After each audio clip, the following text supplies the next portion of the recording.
What's up everybody, assalamu alaikum. A quick and short video about 2 points regarding the California wildfires from an Islamic point of view. The first point is a verse in the Quran that talked about this particular topic, and it's in my opinion yet another piece of evidence for the divine origin of the Quran. I think it's a miracle that no one ever mentioned before. As far as I know, it's an amazing verse and I'll tell you why in a second. The second point is, how should a Muslim react to this disaster? How should a Muslim perceive it? Is it, as some people say, a divine revenge from Allah because what America is doing to the Palestinians and all the havoc that America is wreaking on the world? If not, then why would Allah allow something like this to happen? Why would He will it into existence? So let's start by point number one. First of all, I'll read the verse, then I'll tell you the miraculous aspect of it. God says, "Would one of you like to have a garden of palm trees and grapevines, underneath which rivers flow, in which he has from every fruit? But he's afflicted with old age and has weak and immature offspring, and it is hit by a whirlwind containing fire and is burned. Thus does Allah make clear to you His verses that you might give thought."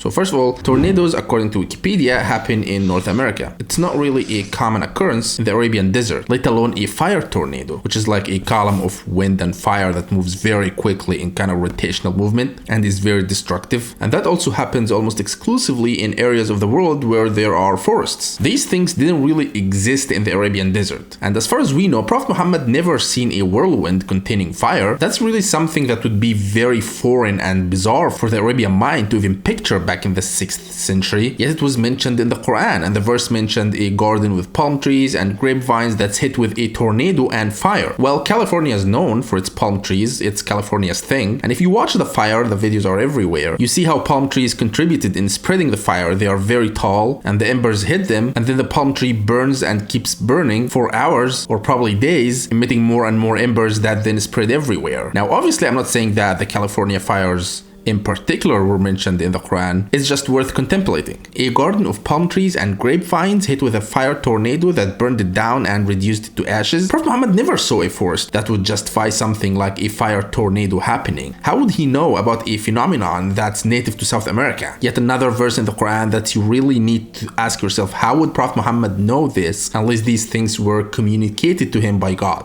Food for thought. The second point is, why do these things happen? Is the punishment from Allah? You know, LA is not really a city of God, if you know what I mean. Also, people online have been making these comparisons between LA and Gaza. Both look completely destroyed, one in a matter of a few days, LA, and the other over the span of a year. First of all, punishment and reward, holding people to account, is not something that happens in this worldly life. This is what the afterlife is exclusively for. Whatever happens in this world is a sign from Allah. That's how you should see it. It's a sign that you should learn a few things from. Like, for example, if you are a Muslim and you are getting desperate or doubtful, seeing that Israel and the US have been running roughshod all over the entire world, God is showing you that no, they can't control their own fate even. If you are someone who has been only chasing wealth, it's time to take a step back. Allah doesn't hasten to punish His servants, but grants them warnings and opportunities for repentance, which is what's happening here. What's happening in LA could happen anywhere in the world, could happen to entire countries, it could engulf the entire USA. That's not even far-fetched. California is the richest state in the entire US. Its economy is bigger than the entirety of Russia, yet they can't do anything about it.